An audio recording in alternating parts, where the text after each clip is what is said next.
To begin this evening, let me ask you newer people here and in other cities, have any of you figured out just what in the hell this is all about yet?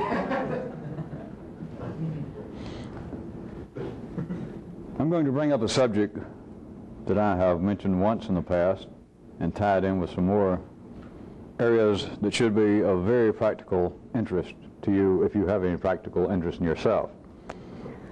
The first one is what I have labeled Medivesco. Now, I made up the word, and it represents something that is unknown. That's the only reason I made up the word. It represents something that is unknown. Let me clarify that. The activity is known in life, but it is not recognized as being a singular usable activity. Now, by Medivesco, I really have two definitions. They're the same, two variations. It's cure by inquiry, which is kind of strong, and that's why I say I've really got two. It's cure by inquiry, but at the very least, it's this. It's treatment through scrutiny. Now, here's what it is, because this is the knowledge that I went ahead and said is available in life. It is this. Many of you have had the experience, you probably took it as being a joke or being imps at work, is you took in your stereo, your automobile, that it's doing so-and-so, and you take it into a place, and as it turns out, they check it over, they tell you later, and they can't find anything wrong with it. And so you go pick it up and you bring it home and it's fixed. This happens continually. It is not recognized as being a singular phenomenon, and it is.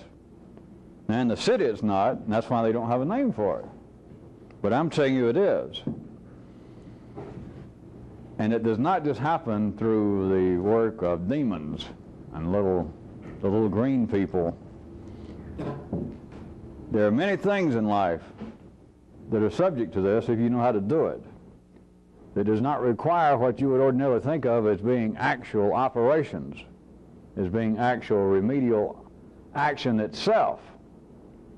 It is simply the looking into it. It is the taking off of the cover of the stereo and looking in there, and you might hit it once or twice on the side.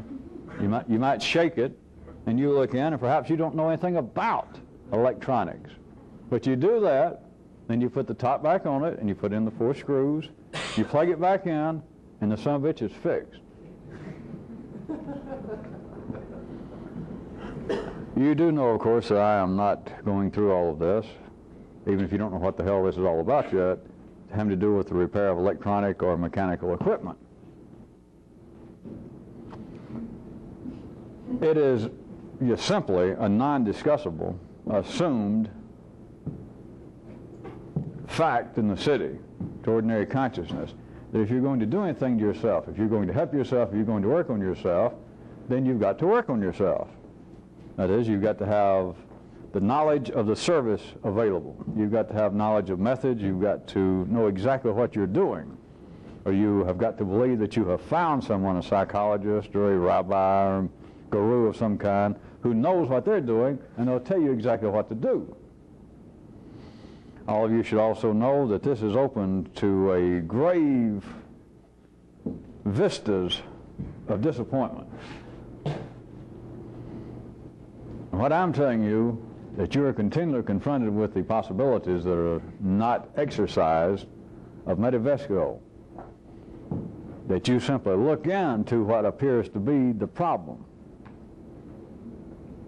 And that itself ranges from being a possible treatment to what amounts to, well, damn, the son of a bitch worked. The noise went away. It's fixed.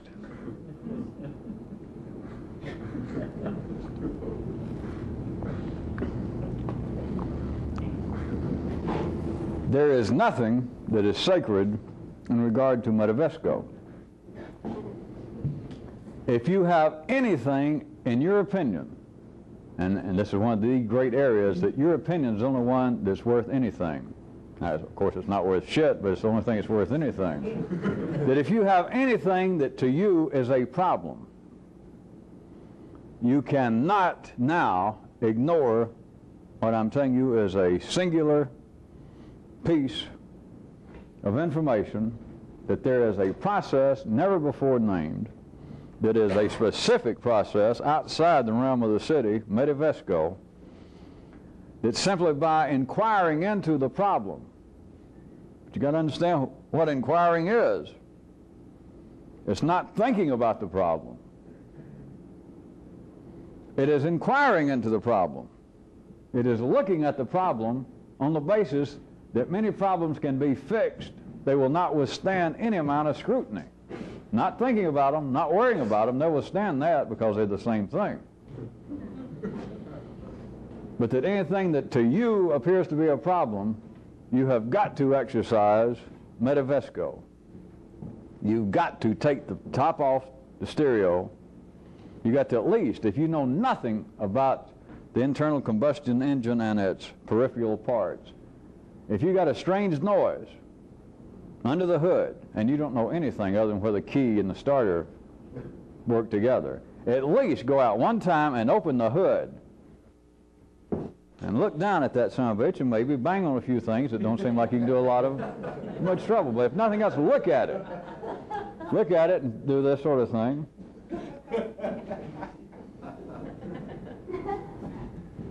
I want to be sure of some of you people hearing this for the first time that you do understand that in the ordinary world this works. If you need any support for this, let me tell you that I used to know a fellow who was in the TV repair business. And I found out he was not alone in this approach, what I was going to tell you. And he told me once that the majority, and I made him repeat it, and he thought, and he said yes, that the majority of televisions brought in to him who were not, that the sets were not playing. And he wrote it all up, and of course gave him their ticket and said, check back Thursday. The TV business picked that up from the shoe repair business. It's always check back Thursday.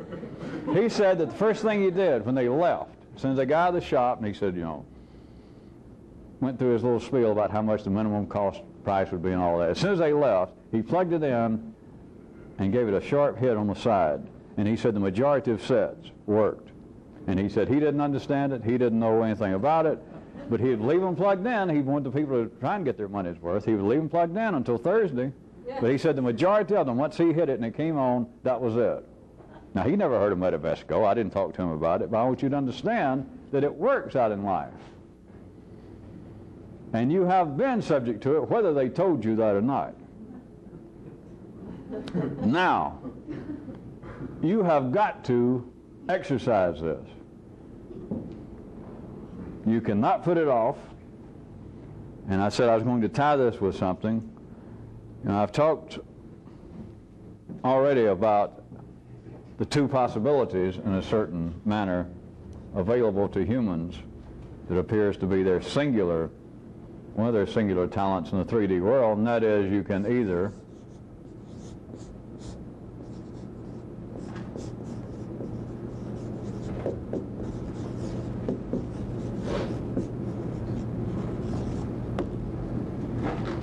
now, with metavesco, I want to show you something else.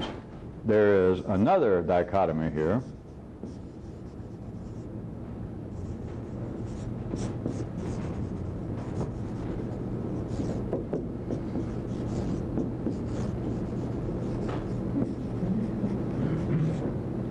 There are problems, and they're thinking of problems.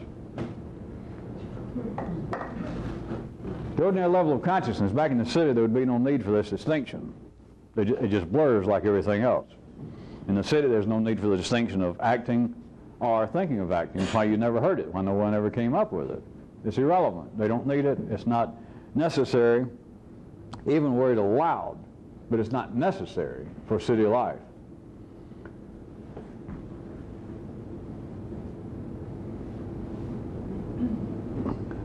You will hear me periodically encourage, at least backhandedly, that you try and consider life from a topographical view.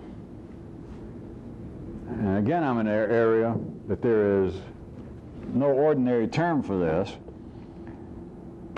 and even my verbal descriptions I find unsatisfactory, is why I don't dwell on them. It's just one of these areas that are really bad. But you should be continually looking around such things. You remember a night or so ago I was pointing out that the only thing available in the 3D world of all enterprises is you can either deal in goods or services. Now, that might not have struck you as any kind of great cosmic truth, but you should find that curious in a way. That is, say you had unlimited funds, and say that your interest was in automobiles, and you decide, I'm going to open the city's finest automobile enterprise. And so you got unlimited funds, you want to attract the greatest possible potential clientele, and so what can you offer? All right. I suggest to you that you can go away, play around with figures, everything you can think of. Again, that you've got unlimited funds to build this building, and the only thing you can come up with, you're going to end up out front with a big old sign. Fred's Automotive World. Fred's Automotive Universe. And under it it's going to say this: Auto Supplies and Service Center. You should find that interesting. That surely if you think, well, I've got unlimited funds, plus I got an imagination that makes LSD look like it's taken Seconal. So what can I offer the public? What can I offer the public? Every possible way to squeeze a penny out of the public, because everybody's interested in automobiles, most people. And most people has one. So I have got to be able to beat Goodyear, Western Auto, Fred Jr. Shade Tree mechanic place down the street. But if you sit home and you try your best to think, what can you come up with that will not fit into, as the sign says, automotive supplies and service center? This is what I mean, sort of, when I say that you should begin to take a topographical interest in life. Is why is it that things seem that way in that particular case? Why is it? And by why, this is not a question mark sentence that comes up with a answer that has a period. But why is it there are 4 directions, northwest, east, and south? And why does it seem just right? That you can't, it doesn't seem that if you come up with 5, that even if there was a 5th one, who would want to know about it? That something's wrong. Why is there 4 seasons? What if there was 5? You can't even picture it. Or just 3. Why couldn't we make it just 3 fit? Why is there just up and down? Why is there one more direction? There's a lot more to this. I'm not playing verbal games with you. It has to do with consciousness, the way in which it is operated, the way in which it is constructed in the city, and what appears to be our spatial world. That is, having to do with binary consciousness living in what appears to it to be a 3D world. Now, what I was getting at, I wanted you to picture this. I want to talk about problems for a bit. Can you picture consciousness, let's say, sort of being at rest, if there was such a thing? You being sort of at rest, just after a good fuck or a good meal, or just early in the morning, and your consciousness, imagine it's this huge, smooth surface, as far as you can perceive. You're surrounded, just everywhere you look, it is this smooth surface. Now, everyone talks about problems.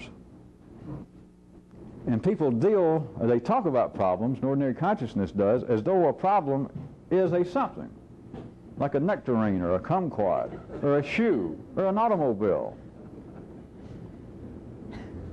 That a problem is a noun, that a problem is a thing. But now how about this? How about we got a problem? How about you go to Fred's Automotive World and you buy something in the department that's called automotive supplies. You buy some goods, a good.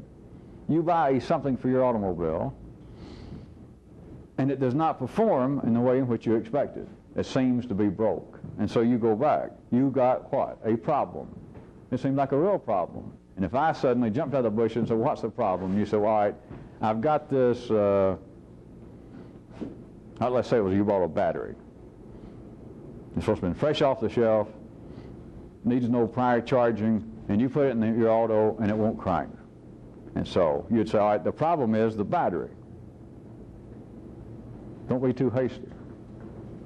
So you go back to Fred's world and you walk in and you walk up to the front desk and you begin to immediately rant and rave because it put you at a great inconvenience to buy a battery from a place as big and fancy looking as Fred, and it won't even crank the first time. It's dead when you get it there, and you drove 10 miles out of your way to come over to this new place and all this. So you walk in, you walk right up to the first cashier, the person that took your money 5 hours ago, and you throw the battery down and you go into a tirade about the shoddy goods in today's world and how the whole world's going to hell and etc.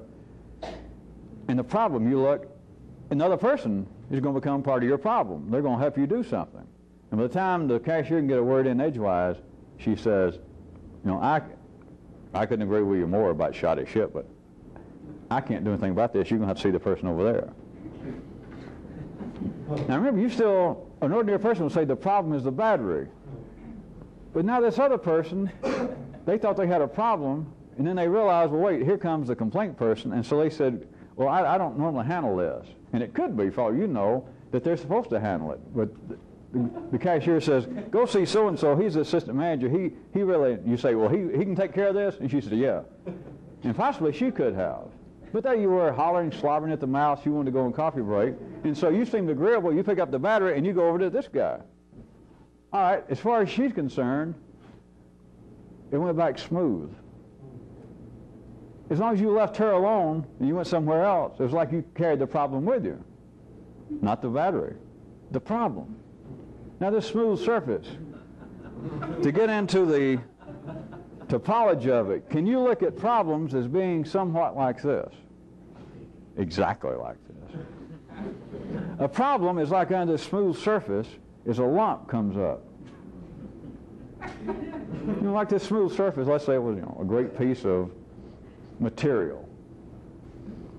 And under it's like a fist. There's a lump and it comes up and you're calm. The smooth surface has now got at least one big lump and it's a problem. But the problem is not simply a battery, because this problem can apparently be pushed around. Like you had pushed it up to the cashier. And she pointed over here and then she pushed it over this guy. All right, I'm not going to carry much further with the picturization. What I want you to see, and there is a reason behind this, is no one ever analyzed in a spatial sense what a problem is. The problems are looked at, or they would be looked at if you challenged ordinary consciousness, they're looked at as being nouns, as being things. That a problem is a something. And it's not. It is not a something. Besides me talking about a lump under a smooth surface, I can give you another, to go off slightly in a sideways manner, another definition of what actually is a problem to 3D consciousness, and a problem is an errant expectation. It's not the battery, it's your expectation of what the battery would do didn't happen. Now I'll assume that you know I didn't go through all this to talk about any goddamn car battery.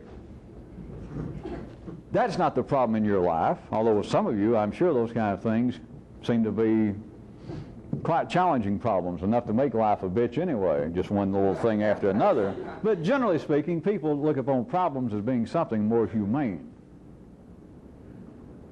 which would take it obviously out of the category of a non-functioning battery, right? Correct, you're wrong.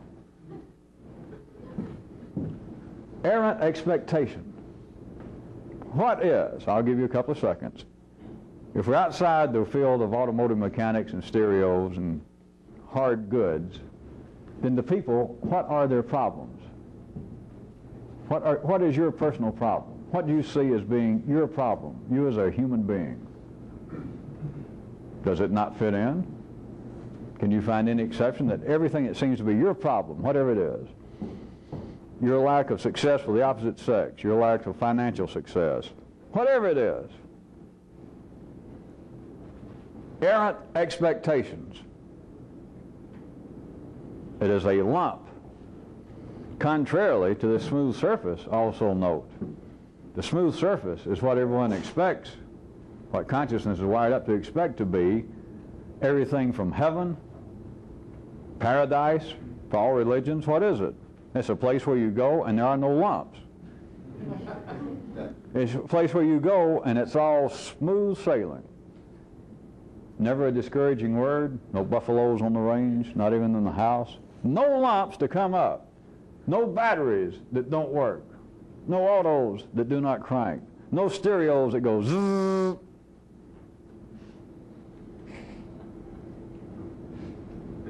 No arguments, no fights.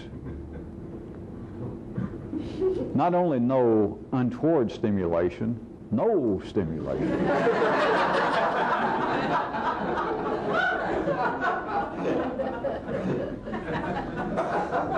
All expectations realized. And the expectations, if you'll note, they change. In the city, they'd call it from culture to culture. I'm going to tell you it changes from DNA strains to DNA strains. The paradise to those on life's body that we classify, say, as the Middle East right now, would vary from that which, from our part.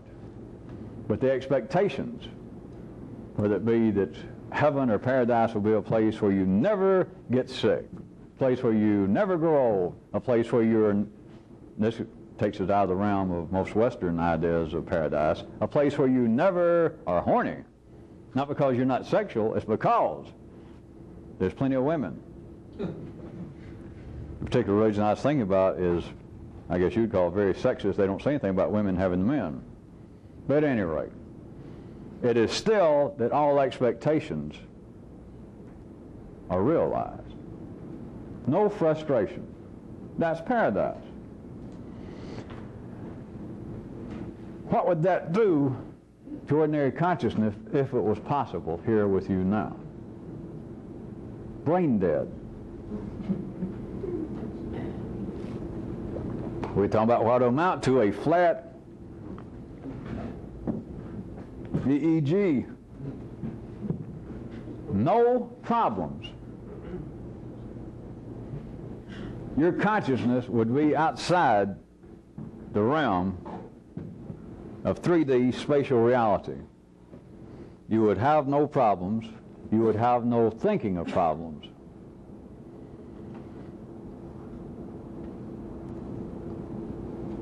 Now, into what seems to be the problems a little bit more specifically. There would even seem to be some physical reality to my division. Think of it as the lower and the upper circuits. Now, apparently, given these two choices, these two possibilities, that you can have problems and then you can have thinking of problems. This unrecognized reality, should I drag it back into the city and put words on it, which I'm about to do,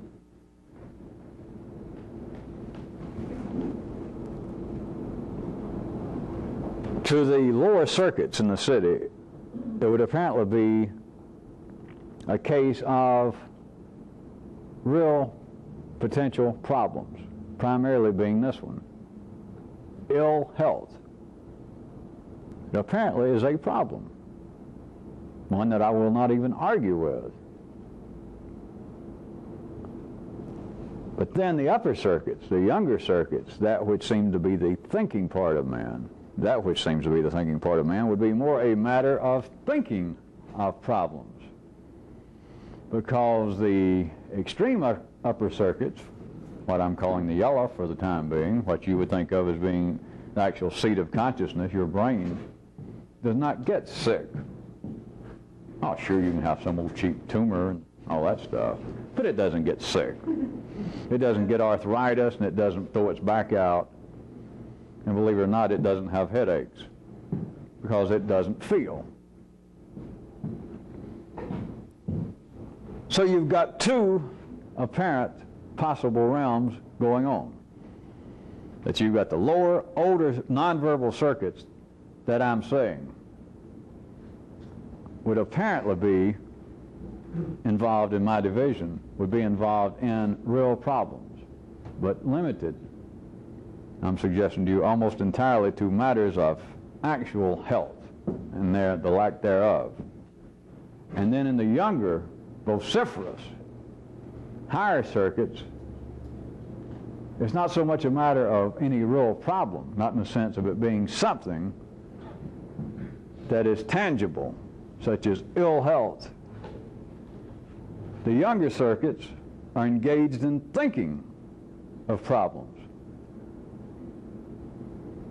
How could you be civilized and not have both? How could you be conscious and not have both? Can you even consciously, sitting there at this moment, assuming that you're operating more or less at the ordinary level of consciousness, how can you even conceive of not thinking of problems?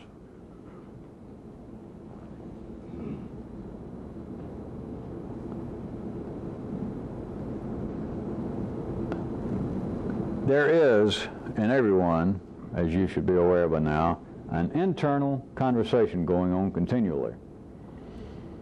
But what little notice has ever been given up until now in this city to this is looked at as being psychological, as opposed to something quite material. But the internal conversation is this kind of thinking of a limited number of things over and over, which is what the internal conversation is no less than a constant neural chemical feeding of one's brain the same meal time and time again. That you are setting up what is taking place not in some vague, invisible, psychological world that, all right, I'm inclined to have almost idée fixes about certain things. That I do, sometimes I'll get in a kind of a rut and I'll keep worrying about, is he going to leave me? Is she going to leave me? I keep replaying perhaps my mother's final words. But it is looked at, if it's looked at all, as being some kind of perhaps small-time psychological problem. It is not a psychological problem. It is a chemical reality, and you are feeding your brain a same chemical connection over and over and over, the same meal over and over and over. Now in the city you hear people nowadays crying out, expressing their great fear and concern over chemical addictions to cocaine and etc. To a real revolutionist, this is the dangerous chemical addiction. This is the chemical dependency that no one recognizes, that is slow murder. Okay, it's fast murder. Okay, it's medium tempo murder. Okay, under all general circumstances, you are, for all intents and purposes, dead by the time you reach 21. There is no psychological problem at hand. There is a chemical dependency going on. And one of the describable purposes of feeding your brain being fed and you being a passive bystander to the same meal over and over and over and over, is to what? It's to hold you together. It's to hold you where you are. It's to keep you being we. It's to keep we being apparently I. It's to keep the partnership intact. What if you did not think? I know that everyone doesn't really fully know that this is true, but you should hear some piece of validity to this, even if you've never looked at it this way. That is, that you think a very small number of things over and over and over. That is, you chemically make connections in your own brain, just a limited number, over and over and over and over and over and over again. Doesn't that strike you somewhere as being perhaps true? Perhaps there is some validity. Let's go from there for the time being. What if it were not that way? You would not know who you were. By city definition, you would be insane. By city definition, you would give insanity a whole new meaning, as a matter of fact. They would probably start a yearly day of celebration, if not parades, as to what you had done to the concept of insanity. You would make the 3 faces of Eve look like nothing. Nobody could live long enough to count from a psychological view your multiple personalities. It'd be as though every time you fired off, every time you had another, quote, thought, you'd be another person. You would be doing that, which I have said, one description of how you do this, and that's to never think the same thing twice. Of course, that's on purpose and somebody trying to do it. That would be somebody accidentally doing it, which would be forbidden. But it would be a sight to behold.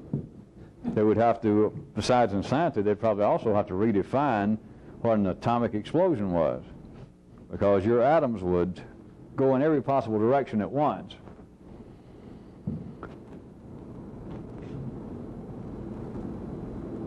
The thinking of problems is what normally passes for consciousness. Not just a notion that somewhere, like in a life after death, there will be paradise where I will not have problems, where my consciousness will not have these lumps over this potentially smooth surface. It is seen in life, before death, it is seen as being a desirable, if not potentially achievable goal. It's to get through the day, to make enough sales to keep your job today, or to get through the week. Thank God it's Friday. To get my desk cleared off, all the outgoing mail gone out, my desk cleared off for the day, all the pencils arranged. It's almost as though I have soothed the lumps out one more time.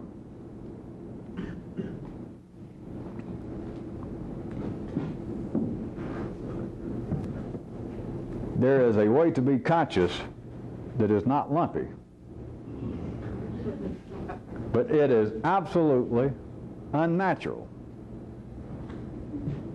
That's why much of this seems to be talking around the edges of the bulrushes, because you cannot address ordinary consciousness directly and say, hey, you can be conscious another way. Because many people's ordinary consciousness would say, well, hey, I got nothing else to do, so tell me what it is. If it could hear what it is, it'd be doing it. Not because it wanted to, it'd just be doing it. It would be like having a river in the one bed, and if there's a possibility of it shooting off in a new tributary and you told it that it was possible to run off this way, if it was possible, it'd be doing it. It wouldn't have any choice. If ordinary consciousness could do this, it would be doing it, whether it wanted to or not. It would now be the level of consciousness. It would be a part of line level consciousness. To be conscious and not have the situation of thinking about problems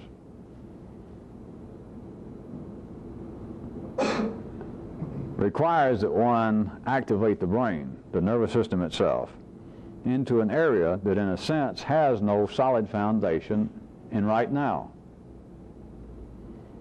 It is why this is not a cure for anything. It is why, in a sense, this does not answer the questions that people start off thinking, well, I want this answered. If you can answer this, by God, you got me. I'll follow you anywhere if you can answer this. Well, hell, I can answer it all. And so what? You can hear it, and to you it's another lump under the surface. Well, I don't know. I'll go think about that. Well, let me write down, did you actually say so-and-so? In fact, I thought, more than a couple of weeks ago, I thought you said just the opposite.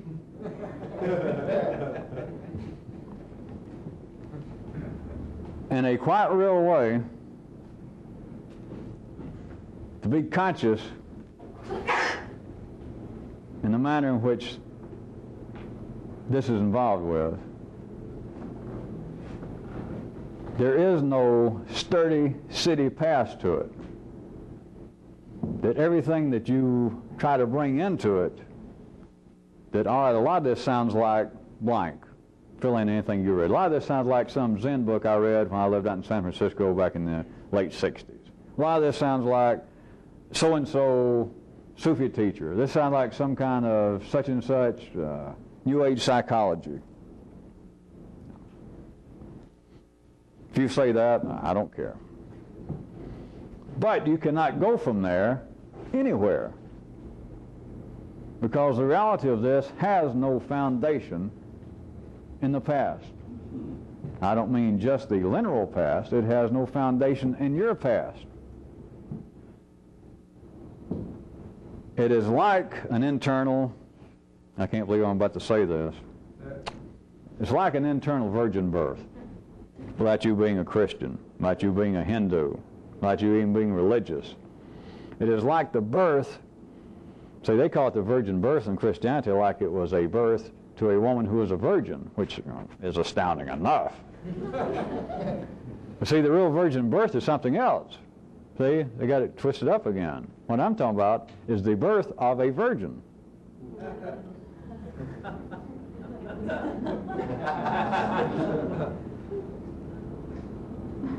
It's a birth of a creature that once it springs out, of course I'm about to be partially facetious, but this is what it amounts to. It springs out and literally, non-verbally goes, where the hell am I?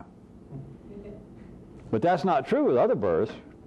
Not in the city, you may think it is. A kid suddenly springs upon the world and goes, boy, this is a brand new place, if it could talk and think. But it's not, because its DNA is its mother and its father and all of its other grand and great-grand and great-great-great-grands. Its nervous system is a lineal extension of the nervous system, of the brains, of the problems, of the thinking of problems of its mother and father. But to do this, to get this kind of enriched blood, to get this kind of purpose pushed higher in the brain, what you produce, your mother and father didn't produce. Not in the ordinary three-dimensional genetic sense. This is not literally true, but here I go. In a sense, you have given birth to yourself. You surely suspect that in a 3D world that can't be true. But as opposed to it being some natural consequence of your mother and father, of your environment, of your heritage, of your culture, of your education, of anything, it's not true. It has no foundation in the past. It has no foundation in you, in your parents. Parenthetical, let me throw in right quick. One more time, this is not absolutely true. And anybody who actually has any potential in this, whether you recognize it or not, you came from an unusual combination of genes from your mother and father, even if you thought that they were both a bunch of dunderheads, or if you thought they were just common as dirt. If you thought they were middle class and bourgeoisie, they may have looked that way. Now, I don't mean that they were secret people from another planet in their spare time. They could be externally, and from the city view, they could have been just as common as you thought they were, but I'm just telling you that the strain of DNA that produced you here, don't take this as a compliment, but it was a little out of the ordinary. You're out on a strange limb in the great tree of life. But, back to the main course, it still was not anything that was destined genetically from your parents. Not for you to have any amount of, I can't believe I'm going to say this, success in this. It is not this new consciousness, being able to ignite the brain to be able to see outside the limits of 3D consciousness. It is not something that is in any way genetically ordained. So the consciousness is sans problems. It is a virgin birth. It comes almost from nowhere. By virgin birth, a lot of you laughed when I changed my version of it. But after I let you laugh, do you catch some of my insinuation? That the thing is almost from another planet. It is almost an alien, except it's in you.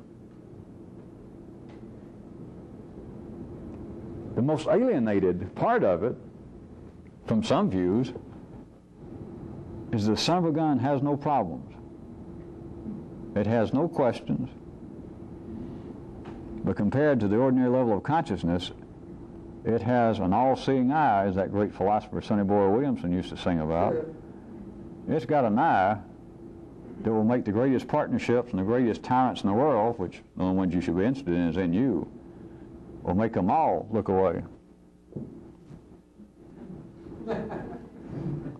it can simply look upon your ordinary consciousness and non-verbally say, do you make keys?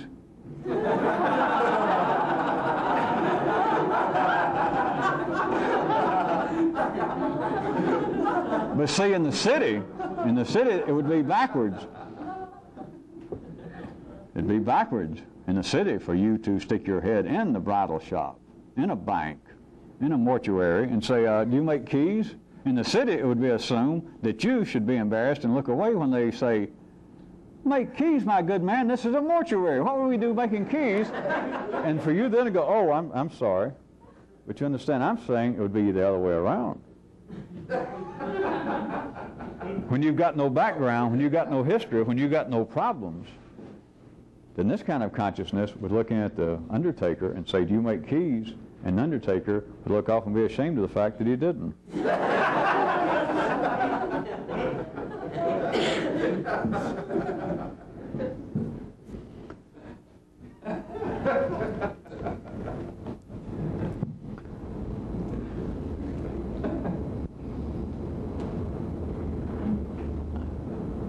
While I'm along this line, let me point out something else to you. And this fits in with the non-limited topography of life outside the 3D realm, and that is that anything that everybody else takes seriously is actually ridiculous. Now this is not, again I point, this is not through some flaw of humanity. This is not on the basis that me and now maybe you are right and we know it all and they don't know, duck squat. No. That's not it. But from the view of doing this to a real revolutionist, I'm telling you this now, almost tied in with some of what I'm talking about, but it's also a shortcut if you know how to use it to get you past a whole lot of stomping through muddy fields and walking against the roads. That is, whatever it is, if they're taking it seriously, everybody else, that is everybody but you and me, as far as you can tell. But now even you and your people have got some idea that I'd laugh at everything, right? You should be over the fact now of worrying about that I'm just some sort of pissed off cynic. But you should have some serious notion that anything you came up with, like have you heard that, so-and-so is now, that somebody believes that they're already channeling for Reagan and he's not dead yet, or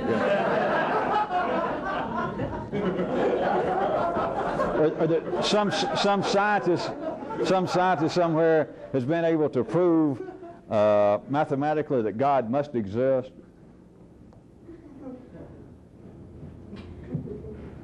From the potential view of a virgin consciousness, from the revolutionary view, from the view of this at all times, and of course I'm only a partial spokesman for it here today, but this is just a fact, that if you can begin to see this, that whatever it is, and it don't have to be just something I can make a joke of staying here, because we don't have time for me to joke about everything, but whatever it is, if everybody else is taking it seriously, I don't care if it's some matter, some question that's thousands of years old, or if it seems to be a brand new thing,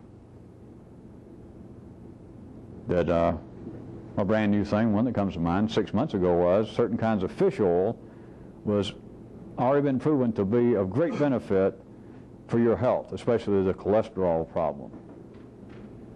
And it was very serious.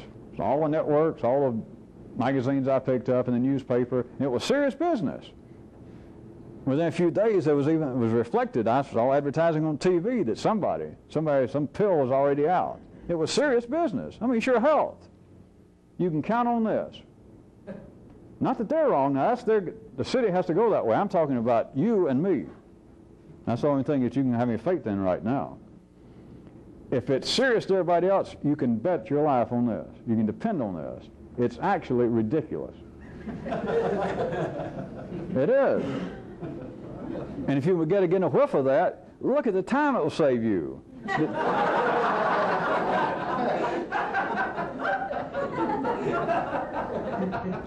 I knew people would laugh, but it's laugh again with the first story that you can laugh at something. It's like, oh, boy, that's funny. Don't get distracted because it is a fact. But look at what would save you if someone, as has always been your life. Here's one possible example. Someone tells you, or you hear about a brand new book that has to do with some brand new age idea or some psychological or some spiritual or something. And it's the hot new book going around. I'm talking about seriously now.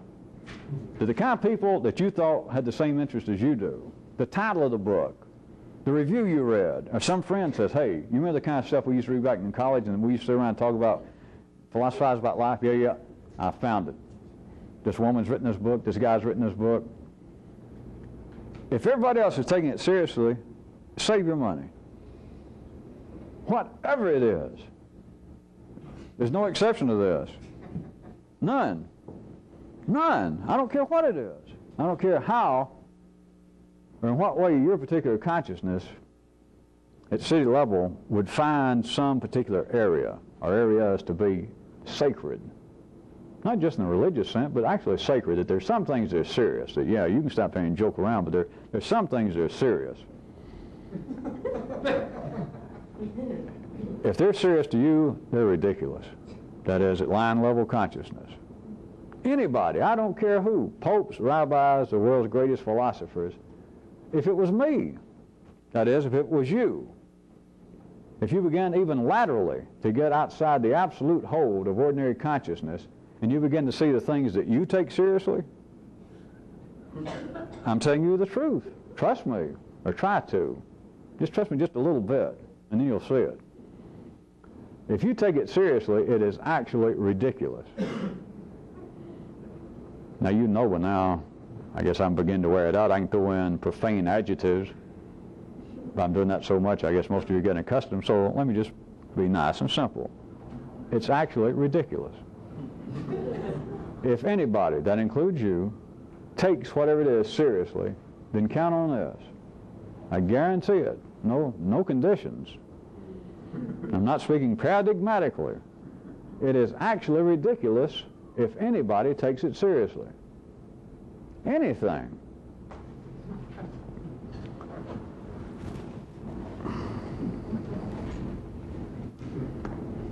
Now let me see if I can spread this out in 2 or 3 directions.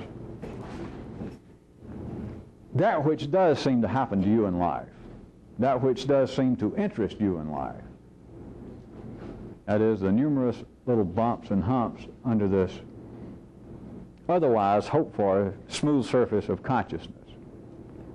If I can just get such and such problems taken care of, if life will just take care of such and such problems. The things that happen, you have some feeling about. If you don't, as far as you're concerned, they're actually non-happening happenings. It gets into the area of E possibilities. If you don't have an interest in it, you might read about it. Your eyes might physically glance around such and such conflict in such and such part of the world. And there's nothing in you genetically that has any interest in that. Or it's big headlines having to do with Wall Street. And you are beyond being bored with financial questions, the area of economics. I mean, you're not even bored by it, you're just not interested, period. Or sports. All right. Anything that you actually consider to be, to you personally, to be something happening, you have a feeling about. Either C or D, positive or negative. But you have a feeling about it, or to you, it's not actually happening. It's just kind of a canard. It's a rumor that seems to have some physical validity, that you know that people actually, or you hear they do, and you can't really dispute that they actually pay money and go to see men dressed up in knickers to hit a ball around, and they scream and drink warm beer, and they sit on hard seats. You're kind of aware. You've actually seen these things they call stadiums, but to you, it doesn't. It's like a foreign religion. You kind of know it's there, but it's not really a happening. You have no feeling. It's just disinterest. Now back to where I was starting this sub-paragraph. The feelings that you have about what happens in life, to do this, to take the right revolutionary approach, is two-pronged. these things that happen, what you need to do is look at as though you are going to have every possible feeling that would be possible for you about what happened. Every one, simultaneously.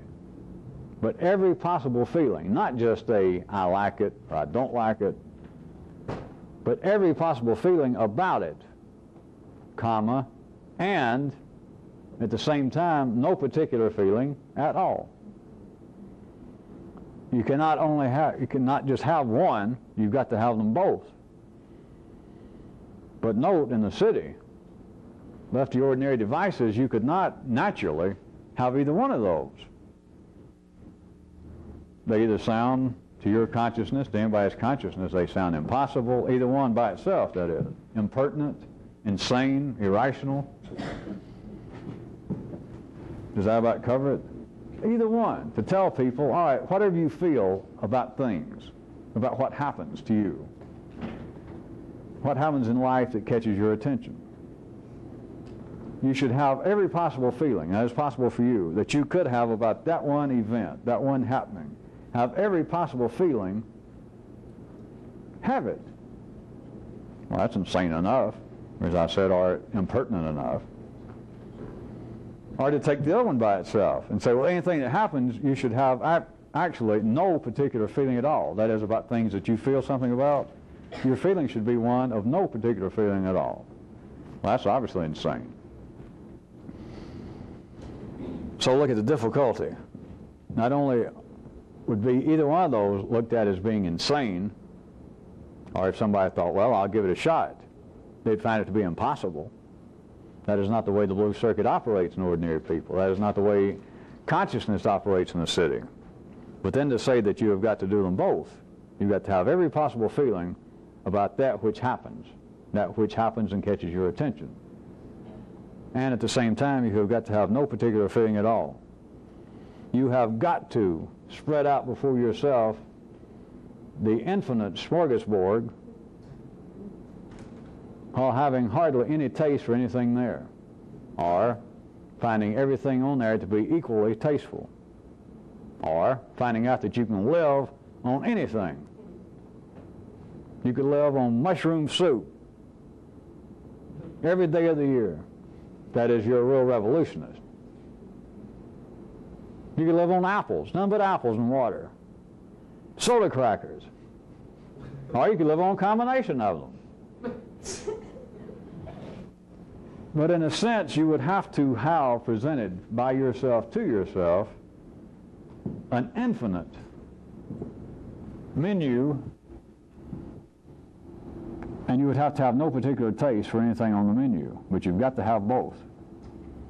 Now, what people have talked about, what humanity has had people's yellow circuit talking about through thousands of years, is a variation of this. Oftentimes it comes out, I guess in the West it would be particularly known in the streets, if they know philosophical things in the street, a kind of stoic attitude, which has been, the connotation has come out in the Western world of this so-called Mediterranean philosophy at one time of not actually caring, being kind of Spartan in one's feelings, not just in physical determination, but somewhat immune, the attempt to be immune to human emotion, which, I hate to make fun of the Greeks as much as I love them, but ha-ha. Probably most of you at one time have had some feeling that, boy, wouldn't it be great not to have any feeling? Wouldn't that be wonderful? Of course, the only time you ever think that is right in the middle, as Merle Haggard would say, of a heartbreak. Right in the middle of just being overcome with feeling. To think, boy, wouldn't it be nice if I didn't have any feeling? Since whatever it is that seems to be producing the feeling you can't cope with. It cannot be a matter that you have selected, that you've let your consciousness apparently select, that there are certain things that are of some importance. And some of these things strike me in a negative manner, and what I'll try to do is steel myself in some way. I'll try and make myself not care. That's limiting the menu to start with. That is not having every possible feeling about it. You cannot then try and have no particular feeling about a limited number of feelings. That does not work, but it's one of life's nice first stories. It comes out in some would-be schools of psychology, psychological thought, that there would be specific ways in which you should have no particular feeling about, and then it is a limited number of choices. It is a great first story because it will change nothing. But it apparently would be the reasonable way to go about this. It certainly wouldn't be reasonable to take what I had described as being able to have every possible feeling about this. It doesn't matter what. You get a phone call, your father just died. Or you come home, there's a note from your girlfriend, your boyfriend that says, I finally come to my senses and I'm leaving you and I never want to see you again. Drop dead, have a nice day, bye. And you're crushed and you want to fall down and your life has come apart. You have got to have every possible feeling that you could have about this simultaneously. Not, oh my God, and fall down and cry and be on the floor. And then after an hour, suddenly remember something from undergraduate philosophy. I got to snap out of this. I just won't care. Come to think about it, if she hadn't left me today, I'd been thinking about leaving her anyway. Now I think about it. It's a good thing she left when she did, or I would have, next week I was going to tell her just as soon as I got the last payment paid on the old damn car, I was going to get me a place and leave her. You are limiting the number of feelings, and so you cannot play that I'm not going to have or I'm not going to indulge in any particular one. You have got to have all the feelings, not in some sequence. You've got to be aware of all the possible feelings you could have about this. Fear, anger, hurt, all those kind of things that you humans have. All of those. You've got to have them all. All of them. And then have none in particular. That's the only way you can have none in particular, is you've got to have them all. Even though I started out being funny asking, does anyone even have any idea what the hell this is about? I can at least remind you one more time. In a sense, this is simplicity itself. Because in a sense, if you can get conscious, if you can become aware, if you can physically get your brain operating, as crude as it sounds, be on the level it is now, not new facts, not some kind of new information, but that which affects all the circuits, that which the brain is in charge of classifying as emotion, sending messages back to the so-called body as to how it feels. Fired up above that level is like a virgin birth. Is as though you have born into a virgin territory, and just carry this picturization just that far for me, assuming I'm giving you a fair description. It's like you walked into a place that is simplicity itself on a new level. The problem is this, that you have got to be, dimensionally speaking, more complex than ordinary to ever be able to confront, to be able to use simplistic data. Because as much as I can at times apparently get caught up into, shall we say, at least obtuse conversation and run around in circles and then into spirals, and you're not sure where I went. You're not sure if you're even still with me, and then at times you're afraid that maybe you are with me, and that's even more frightening. Behind it all, I got to tell you, is just simplicity itself. For you and your people, you never heard this once. I was talking along similar lines, and I was just pointing out that amongst religions, that the fundamental area of Christianity, one of their master strokes was this idea in the fundamental wing of Jesus saves. 2 words, and at least in the western part of life's body, is just a master stroke Jesus saves. That is, some figure, some guy, although he's supposed to be, some super guy, but a guy, and all you got to do is say, I believe. Jesus saves. 2 words, and it's beautiful in the city. But at any rate, what I was getting at is I told people that I could improve upon it. A 1 word. I never told them what it was, but 1 word. It's not a word I made up, it's just a word everybody knows. But there actually would be an improvement. Would be a master stroke upon a master stroke over Jesus saves. Just 1 word, and it's not either Jesus or saves either.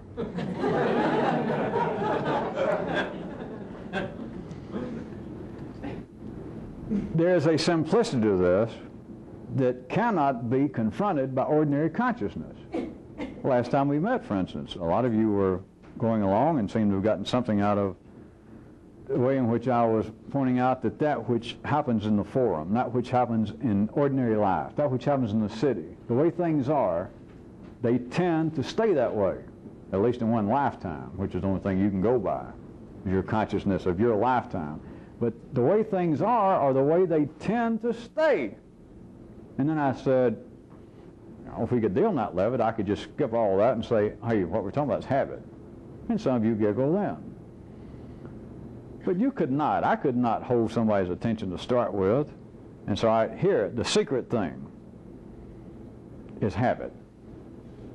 But what you call problems, what you call the inability to change, to do better, to try and know more, to try and feel more human, to try and do anything, to try and make any movement from where you are, you're not talking about demons, you're not talking about the unconscious, you're not talking about the subconscious, you're not talking about cosmic forces, you're not talking about your moon being in your house or whatever.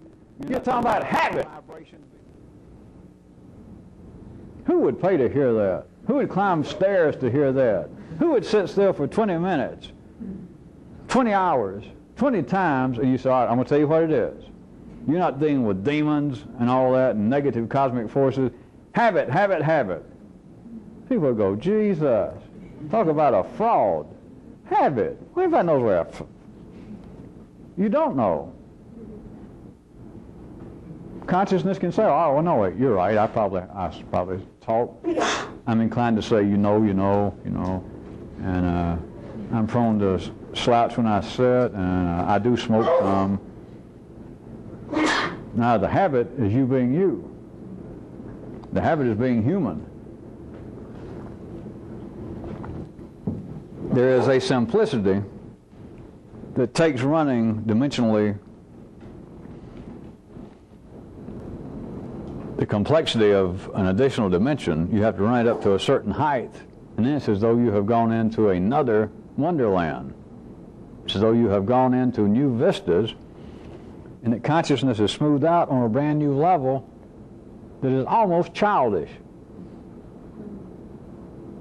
To simply see. Let's assume that I'm somewhere in the neighborhood of telling you the truth on another level, and I say it's habit.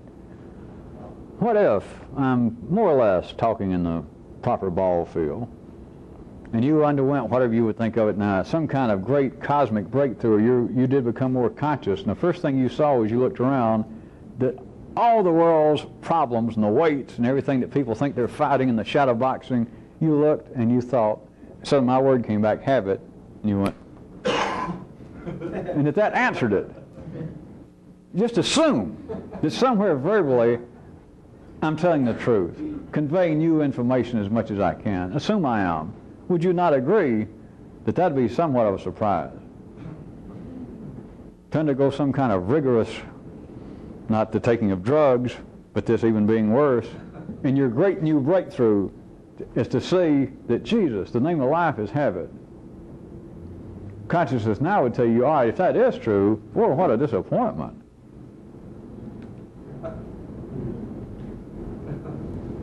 There is a simplicity that you have got to be more complex than you are to see. But then simultaneously, when you reach a certain kind of, if nothing else to begin with, a lateral an increased lateral complexity where you can begin to feel everything possible for you to feel about something, for you to think everything possible for you to think about it when it comes to your attention. That kind of complexity reaches a point, and it's as though suddenly, Jesus, how simple.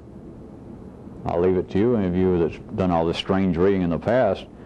The world's literature, the so-called areas of philosophy and psychology and religion, is replete with such descriptions. Then they go off into all kinds of other tangents about it. Then it's as though some of these people, as I put it, for the time being, they accidentally, some of the MV12 gets up high enough and they see something and they go, Jesus. And some of you, probably, your age, had something that's similar, somewhere along the lines of fooling around with some of the hallucinogenic drugs. That it struck you that such things, the most common description, I guess, is people go through this either through drugs or having some of the accidental ignition, and it's almost always this. I suddenly realize that we're all one, comma, and then they go off because of it not being with it the proper foundation, the proper people. Then they go off onto why this fits right in with me being Jewish, or why this fits in, since I am a Hindu, that this is the way the God's intended a few of us to see it. See, and then it's gone. The simplicity, they were right to start with, the feeling of looking around, we're all one. That is, we're all actually Muslims, but we don't know it. We're all actually good Christian people, except Satan has his hand in some of our pockets, all that stuff. We are all one. That is, you are in a living organism. That there is no dead space. It is all alive. There is no out there. The genes that are me are the same genes that are you. There is no place to put a comma after such simplistic sights as we're all one. To put a comma after that, then you are back in the city. The simplicity for a second that one had is gone.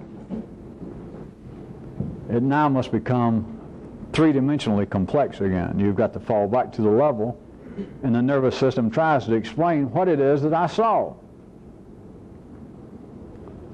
This, when it's done, and the activity has the right foundation, the right background, which I suggest to you, since you got nothing to compare it to, if you take my word for it, I'm doing it the best that's being done, which I guess is safe for me to say, isn't it? But notice along the way, since I brought this up, that I'm giving you very little to hang on. That is, if you get your own nervous system activated somewhere, it's not so that you'll suddenly become a blah blah, whatever, a Christian, a Jew, a follower of me.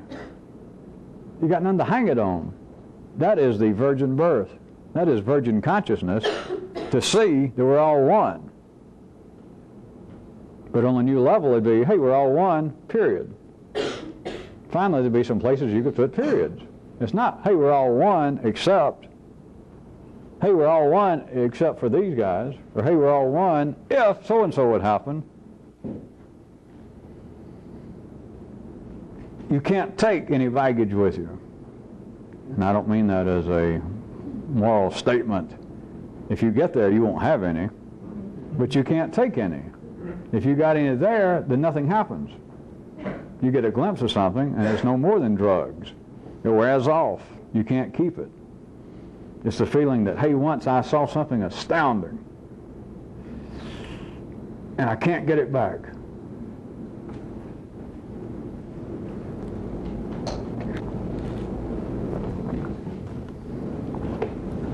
Also, while I'm here, see if you can see the connection in this. Is you cannot condemn anything for doing its job. Every time you have a feeling that is one particular feeling from a limited number of feelings about what happens, it is always, in some sense, a condemnation of somebody, something doing its job.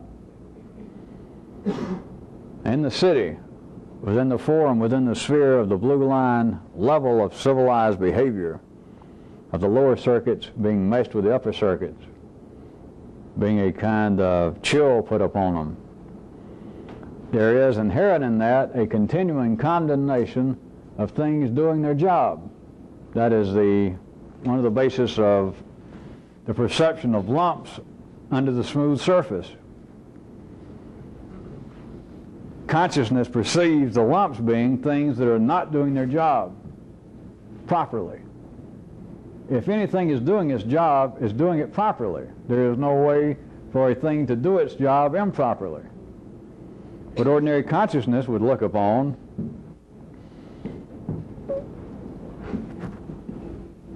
some external political tyrant and say, look at the talent, look at the ability as a public speaker that this person had and how he or she misused it.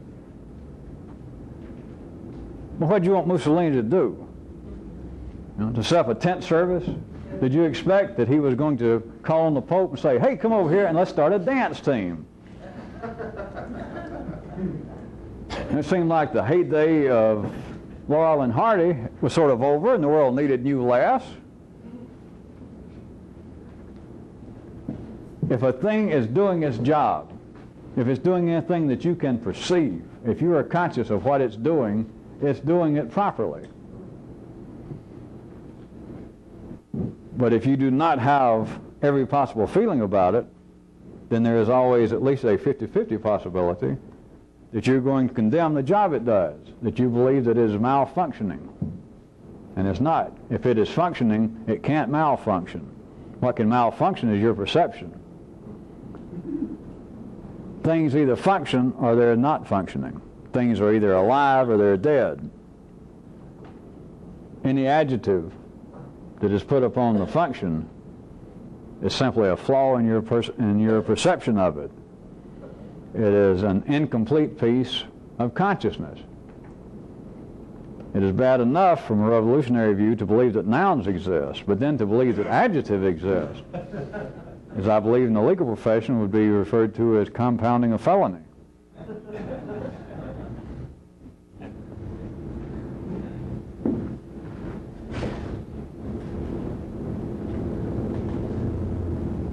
You are draining all possibility of even a lateral expansion to have any faith in yours or anyone else's condemnation of things doing their job. If it appears to be alive to you, if it is performing anything, it is performing its job.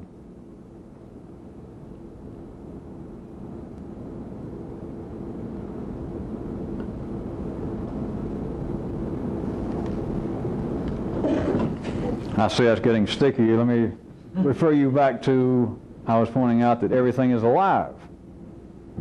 If you can be conscious of it, it's alive. It's performing some job. But everything is alive. How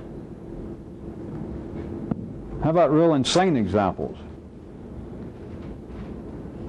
I say insane, if you just listen a second, it's not insane, but then if you listen for another second, your consciousness will find a flaw in this, that this can't be true.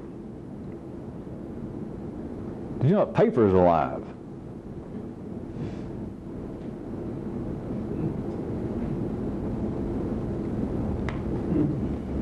If problems are alive, if problems are a thing, if the lumps around the smooth surface of consciousness, the dreamed of, possible achievement of having a smooth perception of oneself, of life, a smooth experience of life. And then problems are lumps. If that's true, then paper is alive.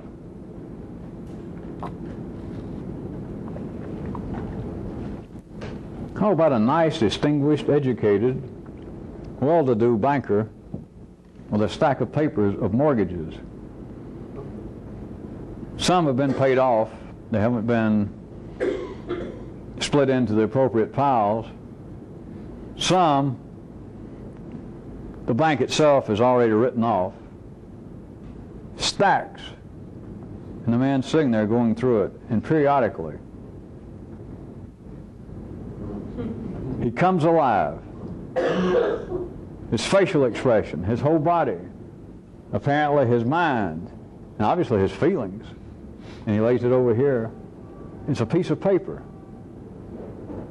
But out of the stack periodically is one that he just glances down, and it's got a date. And today's date, his present time, fits in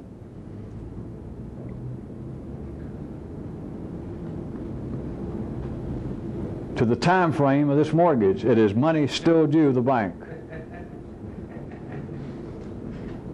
The paper was alive.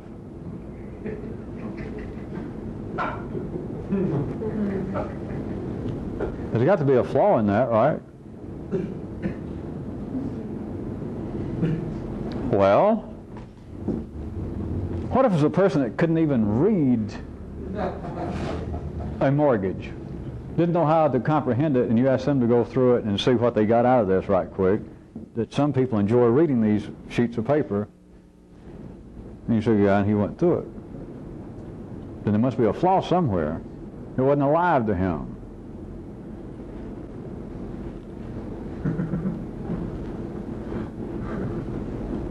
Where is the flaw? What are we talking about? What am I talking about? The paper was alive. And what could be more dead? What could apparently be more inanimate than a piece of paper? And yet it's alive. How about expectation?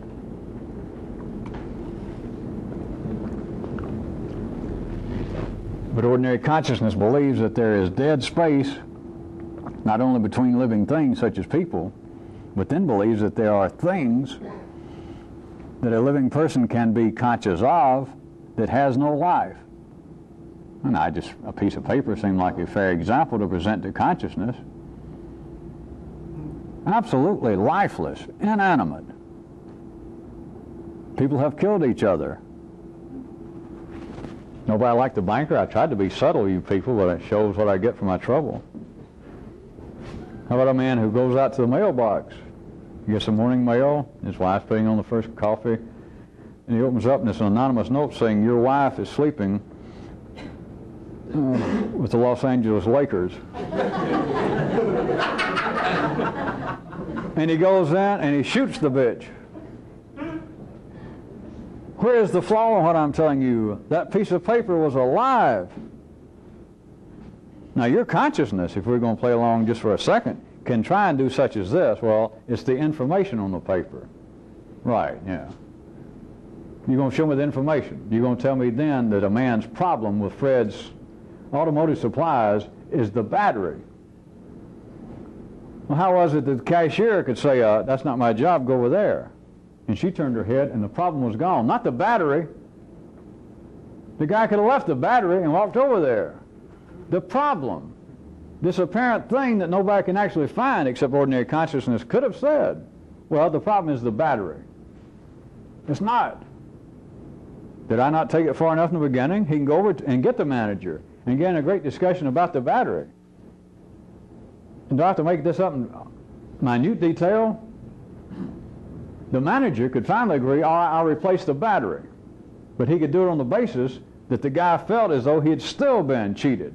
That is, the guy could have said, look, we don't normally exchange batteries on this basis, but you give me such a goddamn hard time. If you're going to be this kind of chintzy shit ass, I'll give you another fucking battery. Hey, bring this guy a battery, go put it in his car. And he walks off. And there you stand, and you got a new battery.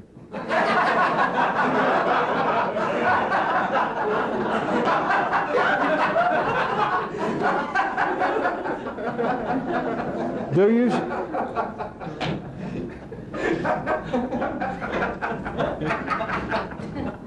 you? All you laughing, do you hear for a second before you laugh it away? The battery is not the problem. It's not. And that's just astounding. That is not the problem. All right, can I get a little, just for a second, a little more subtle again to try since you got that far then? All right, how about the manager does not actually insult you? He listens to it, and you tell him all the big problem about how you got there and it wouldn't crank the first time, and you drove 10 miles out of your way, and he just goes, yeah. He says, give the guy a new battery, and he just, be sure and come back, and he walks off, and your feeling is that he didn't really care. Or whatever your feeling is, you got a new battery, he didn't insult you, but you leave, and you still have a problem. Now your consciousness might say, well, wait a minute, he wasn't repentant enough. He should have really said, hey, I'm sorry. Jesus, let me give you an air freshener for free to go in your car.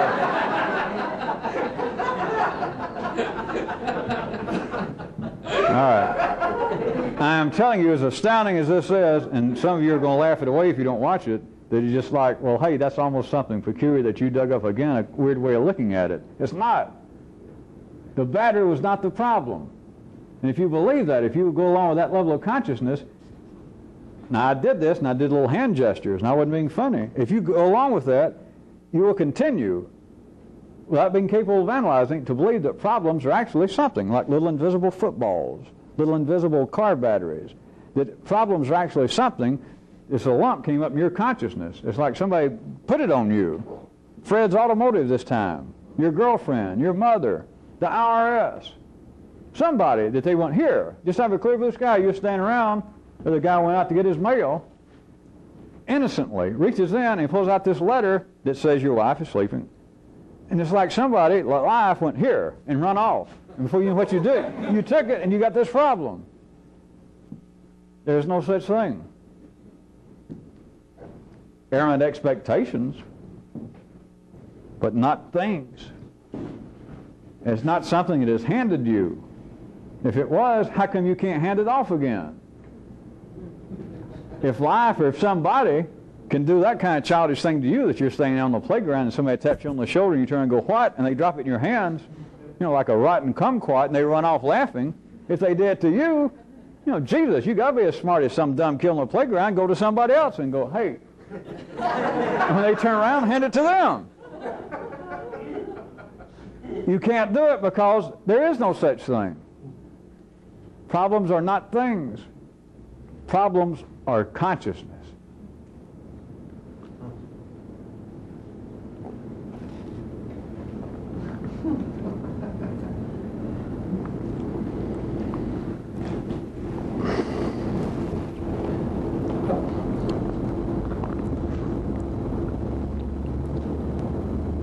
What I was going to try to drag you to for a second, I know this is getting much too sticky for some of you all at one time.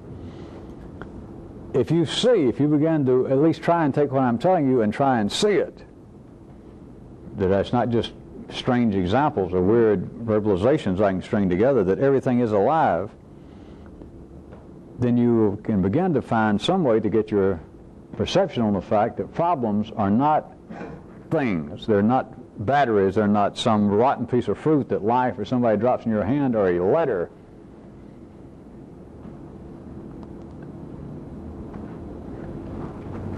There is no dead separation between you and a piece of paper, between you and anybody that can write down on a piece of paper. There is that which apparently does not interest you. It would be within the realm of E, the winds of E, as opposed to C and D. It would be those areas that were not on your menu, so that you would have no particular feeling about it.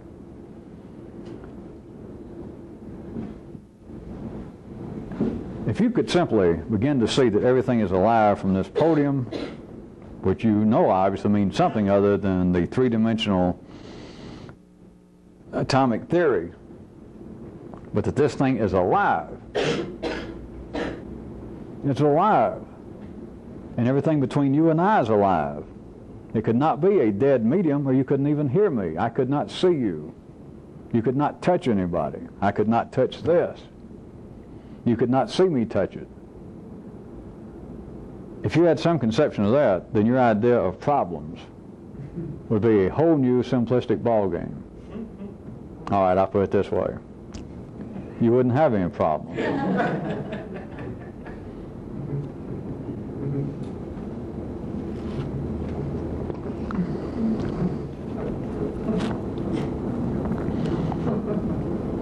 This is as good an area here to speak of something else. I continue to have people in other cities and some of the newer people to want me to say something else about what appears to be the problem of finances in one's life.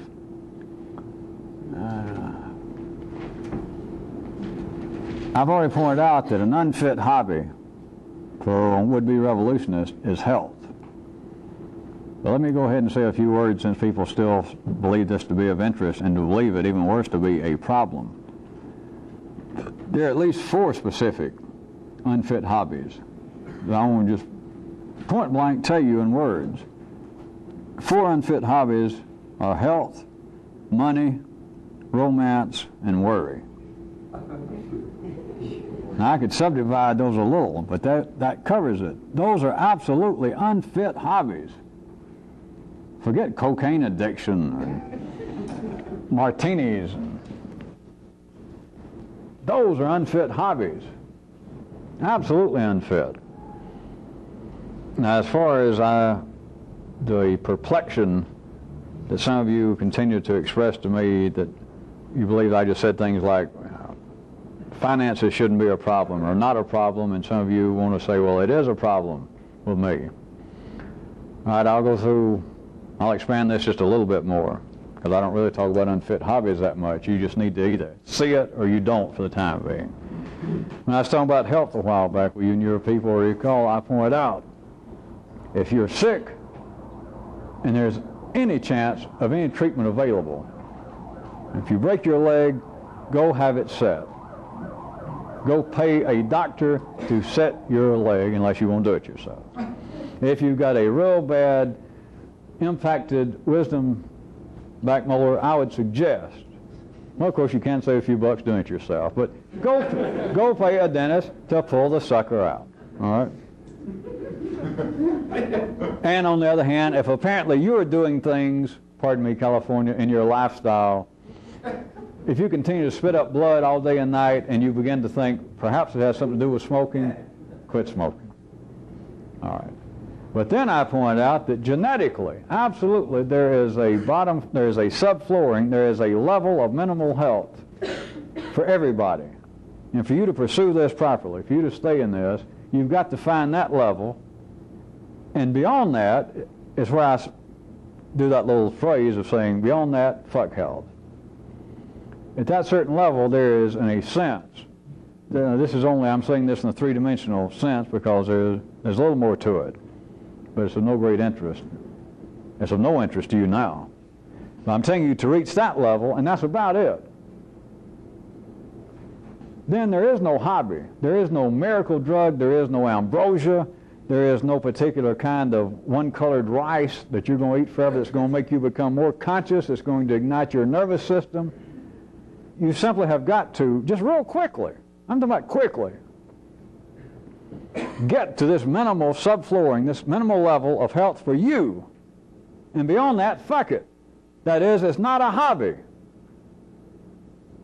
And you should be able to begin to feel that, not just hear it in some kind of theory, not take it as a commandment from me, but TV is full of it, all advertising. I don't know how much of advertising on television has to do with health, but now I think about it, somebody could probably call an ad agency and find out.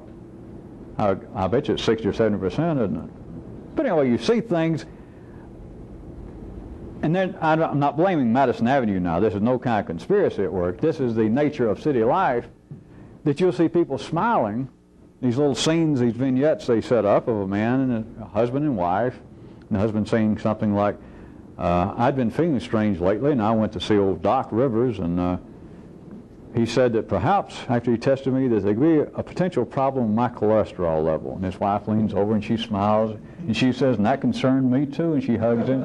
And then he looks dead in the camera and kind of smiles, and he said, so he put me on a strict new diet, and he told me to do this and that. And the man's smiling like, boy, I was glad to hear that. Now remember, I'm not picking on that. That's a part of life that they're talking about a damn hobby.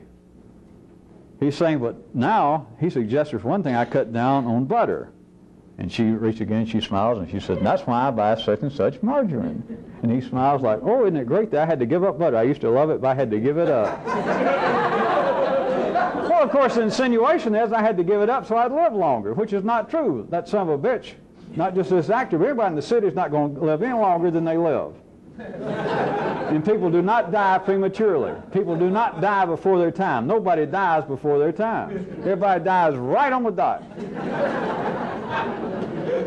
But at any rate, what I'm telling you, well, I'm not going to dwell on this. I'm not trying to beat you over the head, but I want you to start seeing that there are what I'm calling hobbies that are unfit. In the city, it doesn't matter. There's nothing wrong with that. But your health is not a fit hobby. Or else you'll never get anywhere with this. You won't even last long here. I don't have to beat you over the head much longer. You just don't belong in this. You've got to have a better taste for a better hobby. If you're satisfied worrying about being healthy, Jesus, Holy Mother of God, you don't belong in this. And I don't see how you even stood hearing me talk for 2 or 3 weeks or 2 or 3 months. I don't know how you could have. All right. Now, finances. As important as it seems to be, I'm saying you there is a minimal level, at the very least, the same as health. There is a minimal level. And if any of you truthfully believe that there is a continuing problem with you being able to get through life financially, you don't really belong in this. The minimum level, of course, is to be able, since nowadays it's almost impossible, even if you tried, but nobody's even trying, but it's almost impossible to be self-sufficient. That is, you now pay somebody to grow food for you. You now pay somebody to make your clothes. You pay somebody to build your house or to build a house and then rent you part of it as an apartment. Is that you swap out your labor, that is your services, for the rest of it. There is a minimal level, at the very least. If you can do better than that, that's not the problem. If you can be healthier than your minimal level of health, great. So if you can get rich, great. But if you feel, if you're called at the level that, hey, staying alive to me is a problem, and you just seem to just go and dismiss it with a wave of your hand, boy, you don't know my circumstance. Oh, yeah, I do. And if your circumstance is that, hey, finances is just a continuing problem. I don't know why I've been plagued by this. It's just hand to mouth. I don't know how I'm going to make it. Oh, you got a goddamn fucking hobby. That's your hobby instead of being sick. Instead of worrying about being sick. Instead of thinking about being sick. So, are you broke? Or are you thinking about being broke? There is simply this. I'll repeat one more time. You should know this, or you should sense this. This is in no way whatsoever any condemnation or attack upon wealth of any kind, or money. But there is a minimal level, the minimal level being that you can feed yourself and anybody you're responsible for and keep a roof over your head, the minimal level. If that's a problem to you, all you got is a goddamn hobby. And you got a city hobby. You got a hobby that's got nothing to do with this. You got a hobby that has nothing to do with your own welfare. No matter what you think. You might as well be going around discussing with other people, what's your cholesterol count, Fred? Does your wife feed you such and such margarine? It's the same thing. It is not a fit hobby. You do not belong in this. All you got's a hobby, and if you feel as though that there is a real, something I don't understand, there is a real financial problem that you have with life, that just ongoing, just something, it just seems to be that you're in some way misfitted to being fiscally responsible, or that there's a conspiracy to keep you poor. Well, that's true for everybody. There's a conspiracy to keep you poor. Thought you knew that. But if you believe there's a conspiracy, I don't mean by humans either. If you believe that there is some kind of conspiracy that just keeps you from being able to function and to live at the minimal level, you don't belong in this. You absolutely do not, because you've got a hobby that is city-born, city-bred, and if you can't begin to see that, if you can't begin to feel that, you don't belong in this. Now that should, if you can hear anything, that should cover all the questions. If it doesn't, then you're not going to last long in this, because you've got a hobby, and the hobby is more addictive to you than whatever little hunger you had for this, whatever little amount of interest you had. There is a minimal level of staying alive. I mean, it's weird enough from one view, from a revolutionary view, that you're born here, life raised you up as a little bean sprout, and in a sense, even your consciousness now as it is, didn't ask to be here. That's as far as your consciousness knows. But here you are, and then life through other people says, are you going to stand here for a while? And you go, well, I think so. And they say, well, I own this, you're going to have to pay me $10 a month. Or that you're here, you're in slave labor, and then they make you pay for the privilege of being here. Are you going to stay in these rooms here in this apartment 7A? Well, I thought I was getting out of the rain. I was kind of cold. Do you mind? Certainly not. It'll be $1,000 a month for every month that you stay here. And where am I going to stay on this planet? And before you go, somebody will finally go out and stand behind a fir tree, and somebody, if you stand long enough, will come around and say, I hope you realize that this is my property. At any rate, it's strange enough on that basis. That's just a little joke, folks.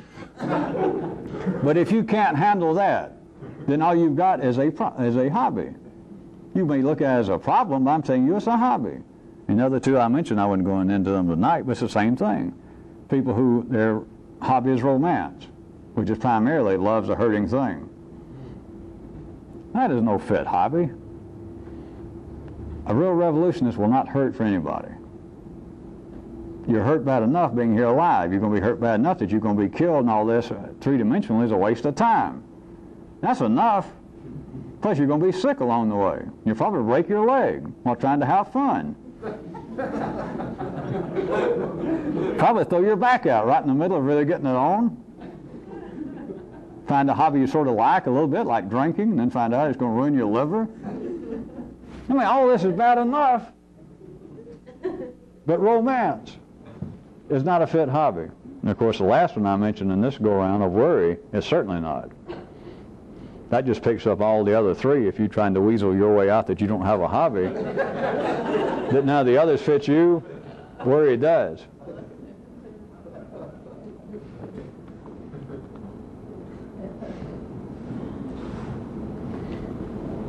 While I was talking about not hurting for anyone and romance being an unfit hobby,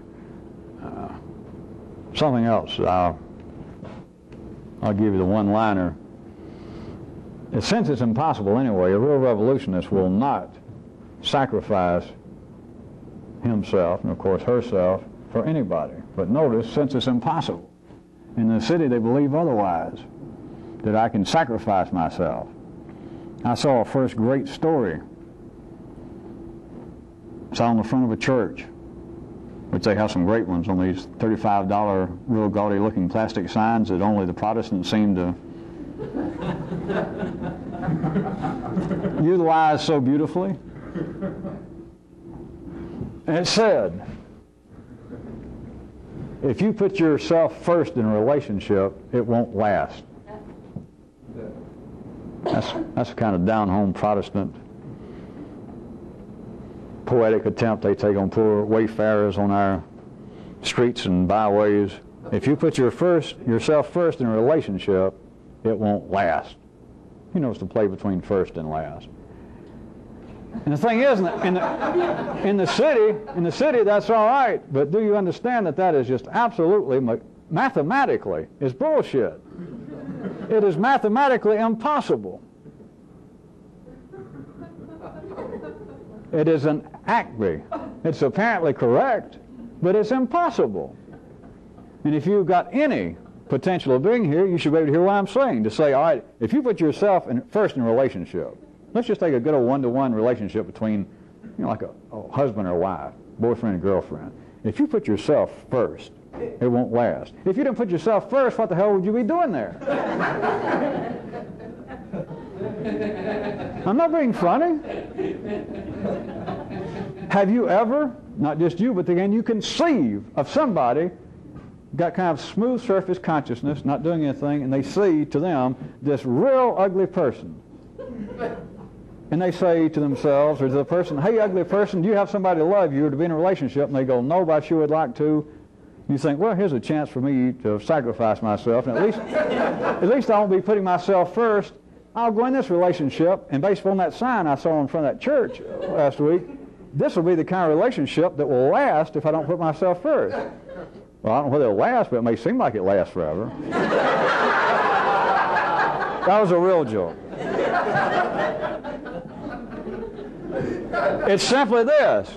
Forget any kind of idea of humanitarianism, any kind of religious, any kind of metaphysical, whatever. Just everybody on this planet. You can surely hear what I'm pointing at, that nobody, it's not humanly possible, it is not chemically possible, it's not mathematically possible, if you knew what I meant by mathematically, for anyone to be in a relationship if they didn't put themselves first. That is simply the organisms of man, lions, possums, trees, bees. The life force itself is such that the feeling is, whether your yellow circuits will put it that way or not, now that these young whippersnappers can talk, is you're putting yourself first or there would be no relationship. But now look, life makes humanity. And this sign out in front of that down-home church is nothing new. This is as old as people have been talking. Life then makes people, a large segment of humanity, say you should not put yourself first. And the vast majority of humans that hear that under the right circumstance will vibrate in a positive way for a second, like, yeah, that's true, that's true, how true, how true. It's not true. But notice what it is. It's another example of life putting out first stories that amount to putting a civilized chill on the lower circuits. Because the lower circuits, if I could isolate them and talk about them, and if they could respond, your lower circuits, any relationship, whether it's be, hey, let's fuck, or hey, let's fight, they're first in the relationship. It's always that way, but they would know it if they could be conscious. If I could take the lower circuits in you or in anybody and suddenly give them the power to be in some way conscious, enough to talk, and I said, hey, I read that said, if you put yourself first in a relationship, it won't last. The lower circuits would fall over and roll in the mud laughing. Their feeling would be, if that's what's going on upstairs in those other circuits, give me a break, let them stay up there. The people are idiots.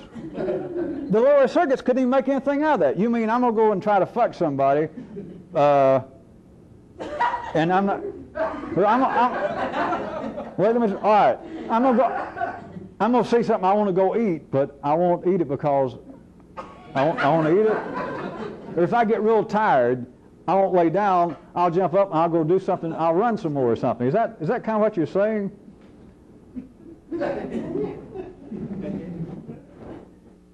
But notice, in what appears to be this level of human consciousness, it's not, I'm not picking on this church, this is life talking. To say, put yourself first in a relationship and it won't last. Well, what relationships do last? I mean, no relationship's going to last. Death's going to catch everybody, individually and collectively, whether you're in a relationship or not. But there is a kind of civilized chill being put on the lower circuits that make people go, yeah, when it's not true. Make people go, yeah, when they cannot do it. The minister who went out there and faithfully put up this little sign. Well, his dream, of that kind of church, his dream's of Jesus. If he could bring Jesus back, there was such a guy, and he brought him back. And he could see it all, which now I'm really playing with activities, because none of this could happen. But if you can just follow me right quick, if he could bring him back, and he tried to discuss with him that, hey, if you put yourself first, you won't last.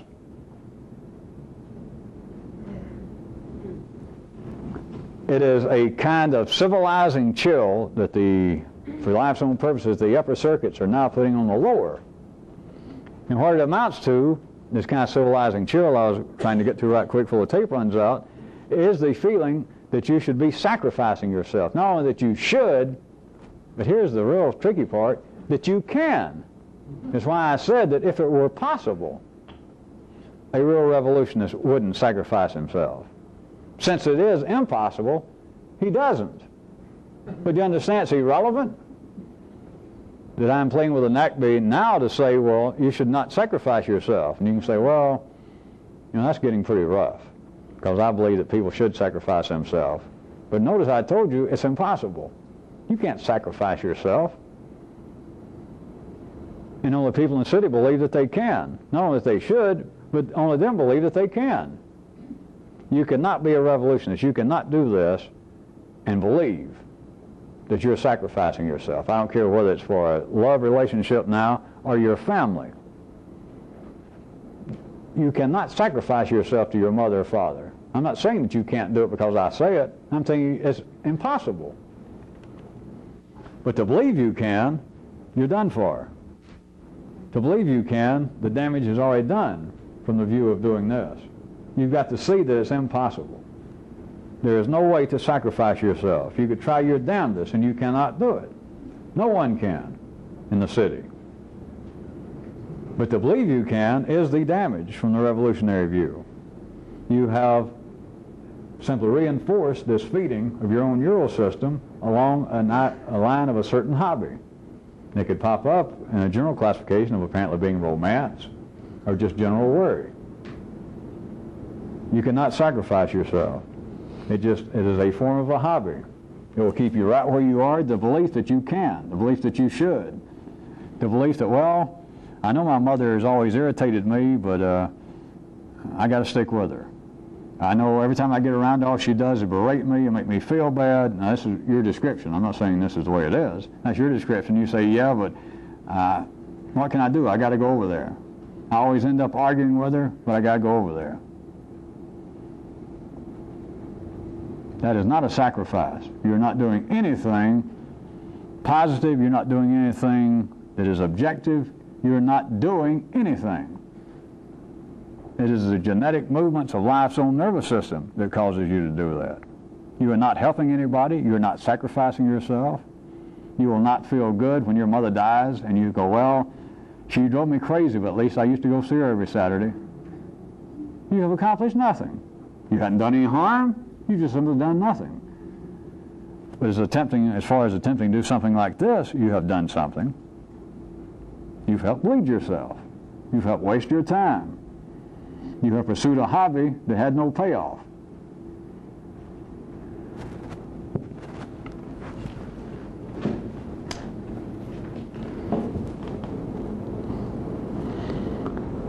I guess I'm going to have to stop and give you the coda, the epilogue, the flag waver, the part that comes after this. Little excursion. One is, I want all of you newer people, or anybody, those of you that's been through a similar thing, I want you newer people to pick out one thing.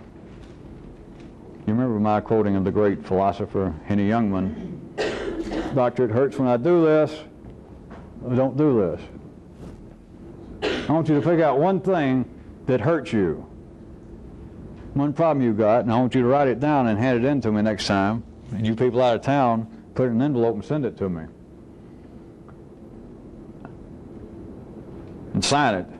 But you write down one thing that hurts you, that as you're writing it down, you are stopping it.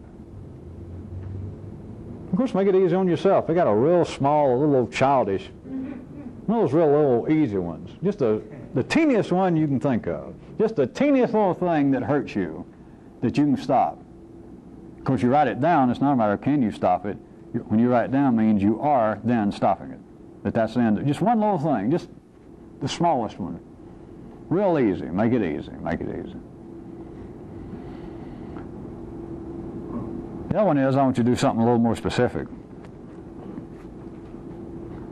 Physically. Between now and the next time everybody meets, I want you to take 2 20-minute walks out somewhere secluded as much as possible. And for the 20 minutes, once you start, I want you to do this. I want you to observe the refeeding, this chemical dependency that you are literally doing. It is not psychological, that's what I want to stress to you. It is not in some way that is psychological as being some kind of something different from, separate from the physical operations of your body, of your brain, of your nervous system, of the chemical, electrical, functions of your brain that you are continually feeding the yellow circuit the same meal over and over and over and over. That is a dangerous addiction. And the more you do it, it is like drinking. It is like taking narcotics. It is not something that in some way that you, as many people are made to believe that, well, I guess I do worry a lot about how my mother treated me. I do worry about my love life, but things will get better. I'll snap out of it. It is a chemical addiction. It is like you standing there saying, well, I know that probably smoking is going to hurt me, and you light up another one. That, all right, someday I'm going to get up suddenly and go, oh, okay, I'll quit. You're an idiot. You're a city idiot. You may pass for being intelligent. Well, yeah, my liver has begun to kind of interfere with me buttoning my coat, but bartender, another one over here. I mean, someday I'll get up, next week, or I know something miraculous will happen because I'm a special person. And I know the gods are looking after me, and I don't know, one day, I'll quit drinking. Now, that sounds a little funny when I used it, but people believe that, all right, now that you mentioned it, maybe I do worry about, generally, one or two things more than I should. You're blind. You chemically, that's the way it appears, that you're chemically feeding yourself right here, right here, right here, right here. The same connections, 2 or 3 with everybody, over and over and over, and it is a chemical dependency. And it is dangerous. It makes alcohol and cocaine to a revolutionist look like nothing. I'm being serious. Once you get a glimpse of it, and it's not just you physically looking up here, once it strikes you what I'm saying, and you get a feel that I am right up here in my brain, I am chemically, I might as well be taking a dangerous drug in a revolutionary sense, and I might as well be having a needle in a certain place in my brain, and I continue to go, and I'm doing it while believing, well, it's going to work out. Or I'll keep reading mystical books, or I'll keep listening to you talk, and suddenly I'll lose my interest in it. Or it's just a passing phase I'm going through. Yeah, but 40 years, that's kind of a long phase to go through. It is physical, it is chemical, it is addictive, and it is dangerous, and it is not something that's simply going to go away.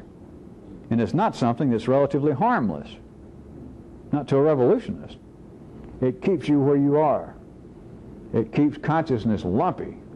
It keeps you thinking as though there are problems to be solved, and this being one of them, except you don't see it as being a problem that can be worked on. I want you to take 2 20-minute walks for that specific purpose and get off. Don't get out anywhere, of course, dangerous, out in some spooky part of the woods at midnight. But try as much as possible, when I say walks, is what I've always meant, away from traffic as much as you can, somewhere that you can just walk along at your own pace and not worry about being hit by cars and chased by dogs and little children. And just turn your attention for that 20 minutes, just as much as you can. You know how it goes. It wanders off and then it comes back, but let it be that your 20 minutes, that your intention is to simply observe, and you can begin to feel it, that you are poisoning yourself. There is a chemical dependency. Chemical, it is not invisible thoughts. It is not psychological. You are chemically dependent upon being you. That is frightening to a revolutionist. And if he had his choice, if that's what a man to, between being addicted to alcohol or cocaine or this, pick the first 2 any day. That's nothing. Nothing. This is it. It is as chemically real, it is as chemically debilitating to a revolutionist as any known narcotic, any alcohol, and it's right here. And a few people can control it, but you've got to see it, and then you've got to feel it. It's going on. But you just take it as being you. It is the internal chatter, it is the internal conversation, except it is chemical. It is real. It is not something vague. It is not something that is non-real. It is not something that is non-physical. Self-conscious unless you've got a self.